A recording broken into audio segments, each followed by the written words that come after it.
The art of meditation is a way of getting into touch with reality. And the reason for it is that most civilized people are out of touch with reality because they confuse the world as it is with the world as they think about it and talk about it and describe it. For on the one hand, there is the real world, and on the other, a whole system of symbols about that world which we have in our minds. These are very, very useful symbols. All civilization depends on them. But like all good things, they have their disadvantages, and the principal disadvantage of symbols is that we confuse them with reality, just as we confuse money with actual wealth, and our names about ourselves, our ideas of ourselves, our images of ourselves with ourselves. Now, of course, reality, from a philosopher's point of view, is a dangerous word. A philosopher will ask me, what do I mean by reality? Am I talking about the physical world of nature? Or am I talking about a spiritual world? Or what? And to that I have a very simple answer. When we talk about the material world, that is actually a philosophical concept. So in the same way, if I say that reality is spiritual, that's also a philosophical concept. And reality itself is not a concept. Reality is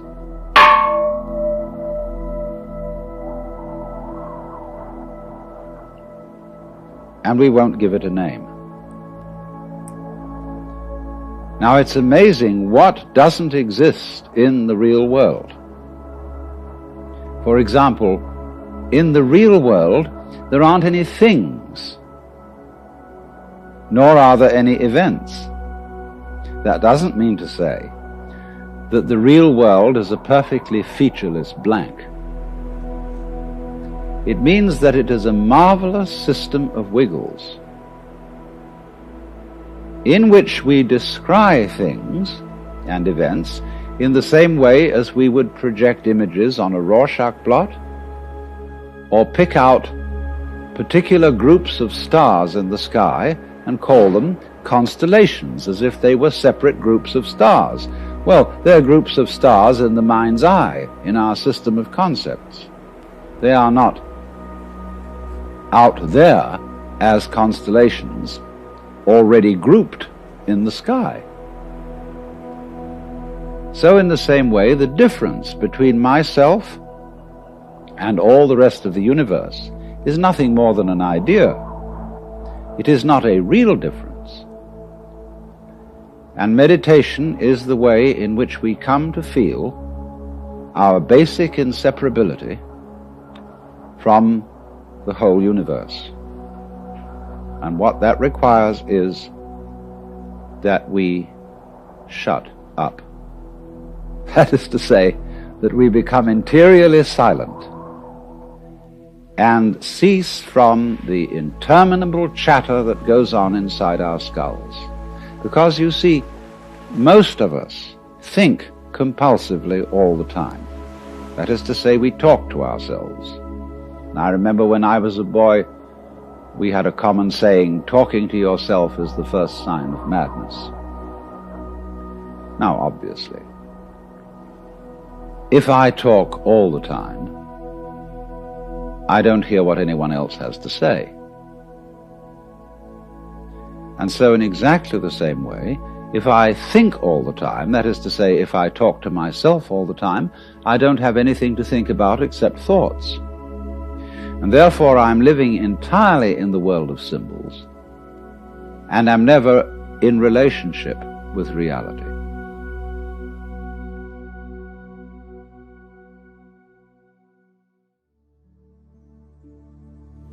All right, now that's the first basic reason for meditation.